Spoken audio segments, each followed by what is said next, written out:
The Corps of Engineers, from Fort Belvoir to all theaters of operations.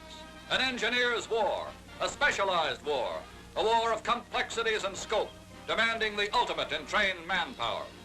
Engineers must be oriented and adapted to a multitude of tasks. They must be ready for specific assignments wherever battle lines are drawn and behind the lines. They must be ready to build and to destroy, to attack and to fight off counterattack. They must be trained to the minute. The basic lessons of soldiering start the recruit on a course of great variety. All his talents towards skill, ingenuity, and application are to be challenged. From super construction jobs to knots. But the fundamentals do come first, and trainees at Fort Belvoir learn that rigging is just as important in their training as any of the other steps toward the mastery of military engineering. Demolitions, knowing just how much of a knockout wallop is wrapped up in each deadly package and how to apply it most effectively. Tools of the trade, fitting the modern design of warfare. Tools that shortcut the job and ensure perfection of performance. Basic work like carpentry and specialized training like earth moving. Proper handling, care, and maintenance of the angle dozer and other machinery for lifting and moving the soil. A far cry from pick and shovel days. The know-how that becomes mighty important when engineers tackle the bomb-shattered landscapes of a score of fronts.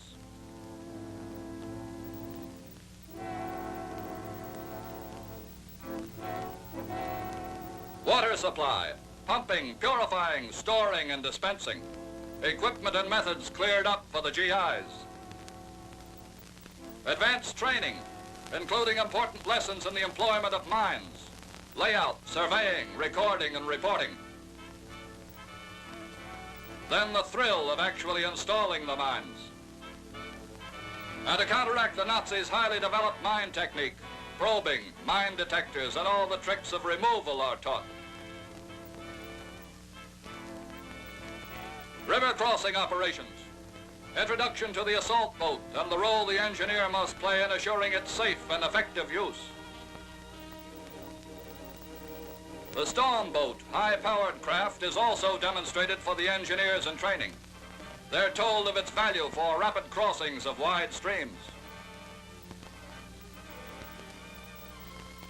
Footbridges, their employment and construction explained and practiced. The pneumatic ponton bridge, first the chart work, floating and fixed sections analyzed. Then actually handling one of the pneumatic floats. Ponton bridges of various weights and designs implanted in the minds of the students by the only foolproof method, actually doing the job.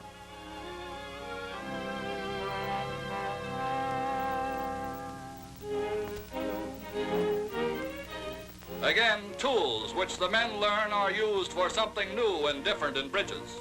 The Bailey Bridge, a prefabricated structure, easily portable, amazingly strong. Rapidly assembled or disassembled, it is already playing an historic role in this war. The long hours of lecturing and actual practice will take on deep significance once these men are out in the fighting areas. You'll see later through the medium of combat films all the dramatic importance attached to rapid, efficient bridge construction.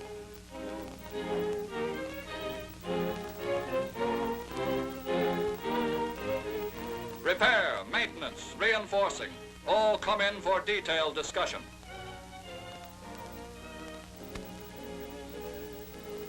Mud doesn't hold outdoor work, it adds to the realism of training. They learn to build roads. Without roads, the best equipped army can become bogged down, worthless without speed of movement.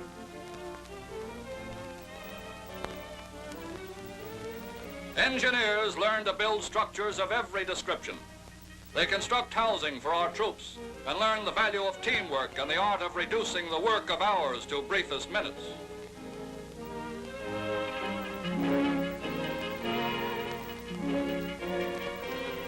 All these, plus a mountain of other training details, to get ready for that important day when, as engineers, they must move in with an attacking army.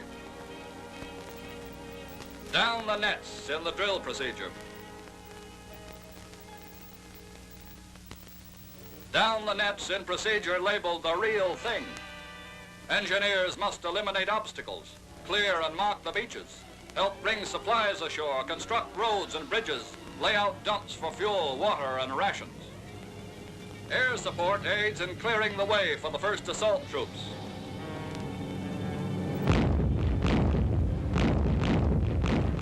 Big naval guns knock out shore-based installations. Wave after wave moves up to battered atolls where the entrenched Jap has to be blasted out of his shell holes. Precious minutes ticking away of the H-hour on this D-Day. Timetables and planning and operations repeated over and over again. Trained troops pouring out of massive barges in endless numbers. And always the men who must see that the job clicks. Men and machines which engineers push to the full limits of their versatility.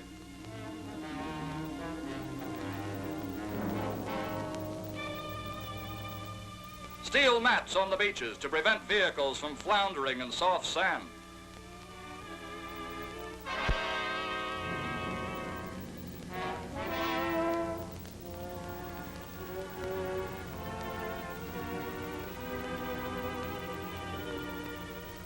Then comes the problem of keeping the vehicles moving through dense and hazardous jungles. The few narrow makeshift passageways that do exist are almost impassable after heavy rains and continuous traffic. Speed is desired, but you can't get speed under these conditions. A job for the engineers, and they tackle road building problems in wet and steaming hot jungles in the following manner. Here, a corduroy road, logs and sweat and all the shortcuts learned during training days to convert swampy terrain into a road suitable for rapid passage of fighting equipment.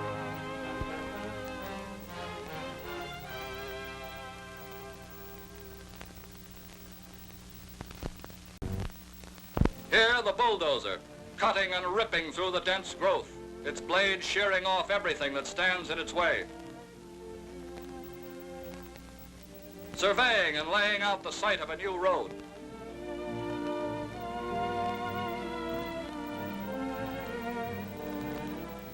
Boring into natural coral deposits to get surfacing material through blasting. Making full use of an island's resources is a time-saving necessity. Abandoned Jap dynamite is used, saving our supply for other jobs.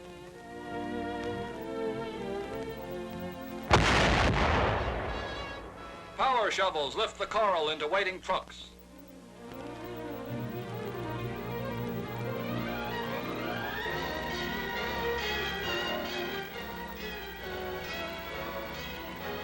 Through stubborn mud, which quickly will become a surfaced road once the coral is spread and compacted.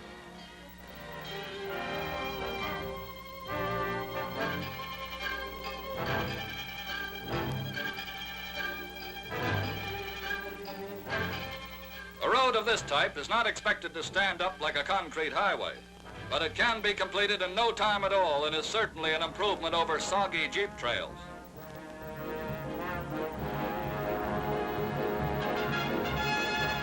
The captured Jap roller completes a road that'll help to flatten Tojo.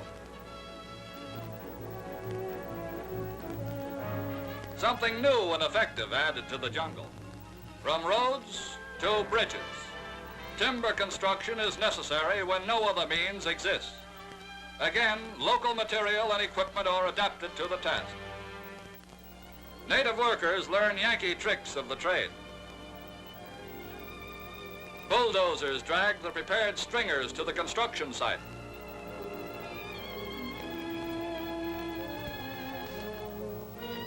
The engineers rig up a temporary ramp. Ingenuity that cuts down time and labor in moving the heavy stringers up into position. Pile bent, corbels, stringers, flooring. Step-by-step operations, just the way they practiced at training camp. The engineers providing another transportation link for hard-fighting jungle troops. A bombed-out airfield, useless now, but quickly restored by engineers who never know what it means to stop working. The same kind of heavy equipment they use to keep them rolling is now used to keep them flying.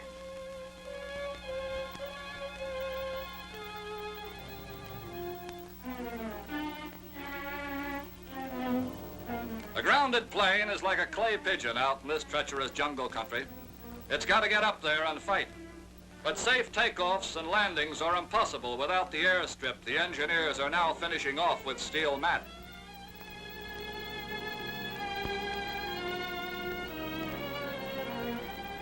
And shortly after its capture from the Japs, the field is open for business.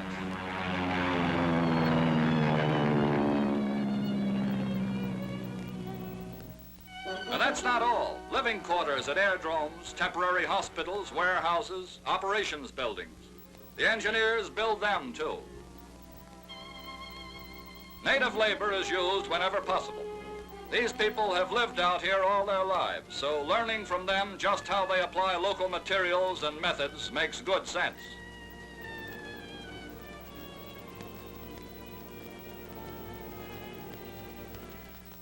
Building docks in remote places again falls to the engineers. By adapting timber pile or trestle construction like that used in fixed bridges, the engineers lick this problem in short order. The European theater. Here the engineers embark on their toughest assignment. The full fury of the American offensive unleashed in the mightiest military undertaking in history. A blow aimed right at the heart of Hitler's Europe. And in this hour of decision, the combat engineer must bring into play all the skill and daring acquired at training camp and on the field of battle. So that the enemy may finally be smothered in an avalanche of force, engineers are called upon to pull every trick in the book to help get our armies moving and keep them moving. All this you see them doing.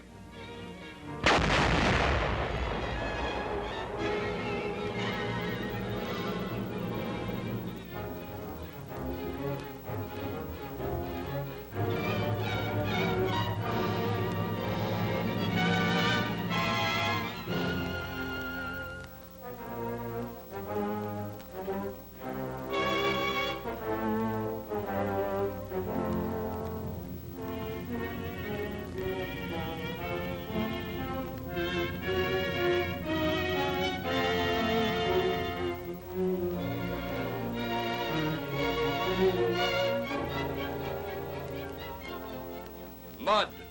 You think it rolls over the whole of the map of Europe. That's the way it seems to the men. Rain and floods and mud. Every day is Mudder's Day for the men of the engineers.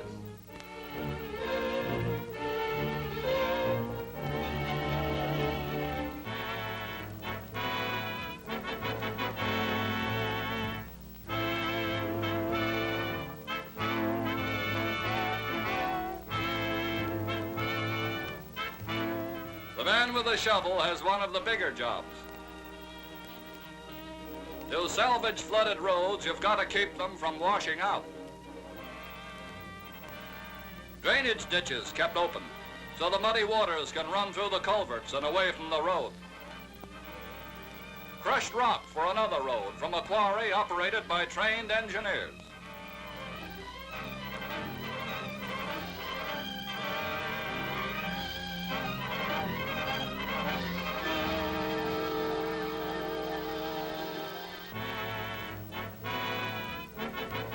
Just one of a string of roads to help hang the enemy.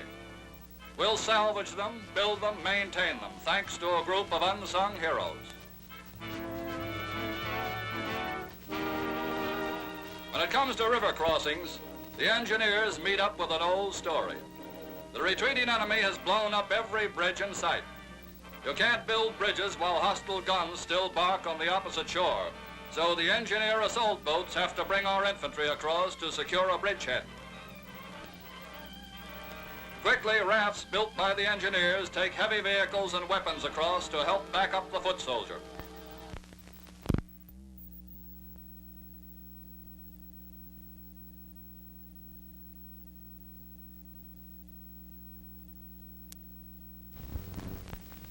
Bridge construction begins despite the dangers of attack from the air. American sharpshooters keep Jerry from scoring a direct hit on this steel treadway bridge.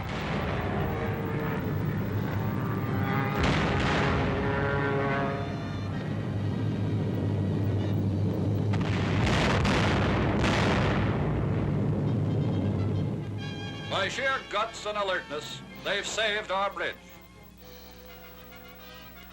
But sometimes another enemy steps in, the rampaging river. Swift, crushing currents strain and pull at every foundation, and not always are bridges and engineers the victors. The successful construction and maintenance of floating bridges depends greatly upon the swiftness of the current. This time, nature holds the upper hand. But the engineers have other tricks up their sleeves. They don't depend on floating bridges alone. Fixed bridges are constructed to take it. Here, mines are removed while construction plans are discussed. The center line laid out. The abutment prepared.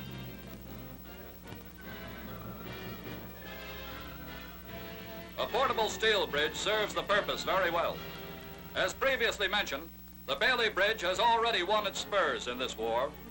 No one section weighs over 600 pounds, and shoving the assembled bridge over the gap is easy going once you've mastered the art.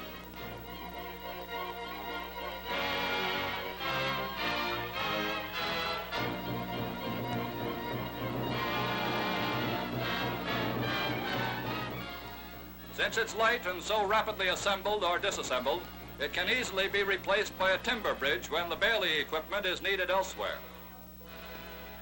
An old masonry bridge once stood where the engineers now show you how fast a two-lane timber trestle bridge can spring up. Back in the States, they learned that the combination of modern tools and the knack of using brawn and muscle where needed couldn't miss. They find all this more than true. 12 by 12 stringers literally jump into place by themselves when guided by expert hands.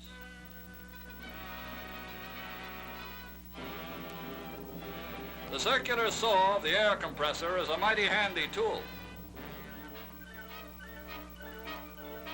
Soon the last flooring and the last spikes. And there's your two-lane bridge, something that'll be used by countless men and machines, something to be proud of. When you want water for drinking and for bathing, you can count on the engineers too. They'll get it to you minus all the impurities. Portable units do the job, and troops out in combat areas can enjoy the luxury of a hot shower, just like Saturday night back home. Well, yes, a little less privacy, but the results are the same.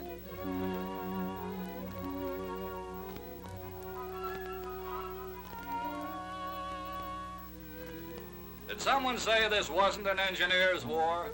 Look here. We're still busy clearing and marking minefields, so that our buddies you saw taking the showers can move ahead and give the enemy another kicking around. Work that requires courage and caution. The engineers must be sure and alert, but they've learned how to neutralize all types of mines. This little shoe mine is loaded with a half pound of TNT and could easily blow your foot off.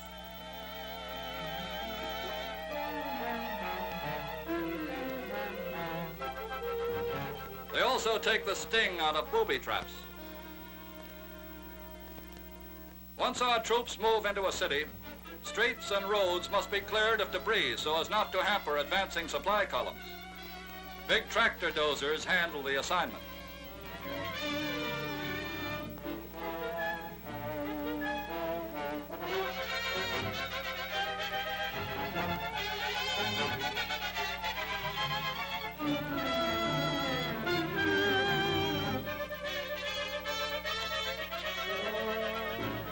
Then there are the railroads. Engineers have to repair the damage we ourselves inflicted while chasing the enemy out. Again, water. Native populations drink from sewers, for the water mains have been destroyed.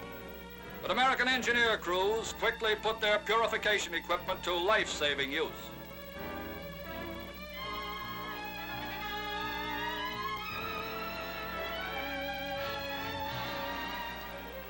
Disease and death are averted. Chlorinating and filtering processes he learned in training camp enable the engineer to become a messenger of mercy.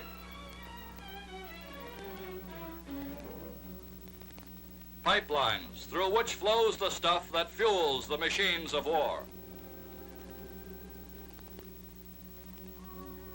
From tankers over land to storage tanks, you're convinced the engineers have a great role to play in the winning of this war?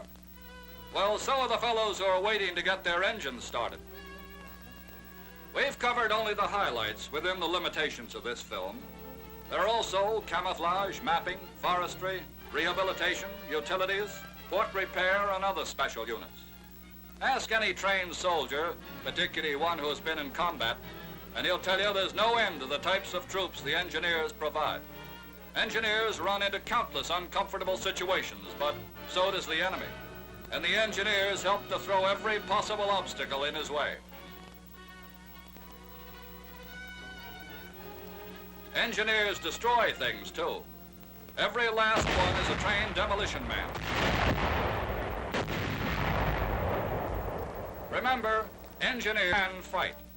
They put Bangalores to work. They can handle the rifle, bayonet, machine gun, grenades, all the weapons of the fighting man.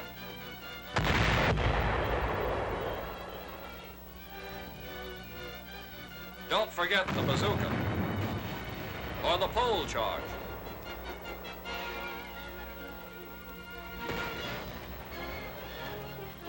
These, then, are the men of the engineers, not boasting of their accomplishments in this war, but rather proud to be a part of it.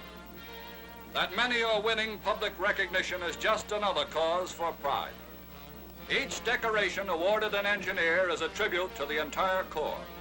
It represents long hours of training, of knowing how to handle the tools of your trade in man-sized, back-breaking work, that more often than not must go without reward, other than the knowledge that the job is being done.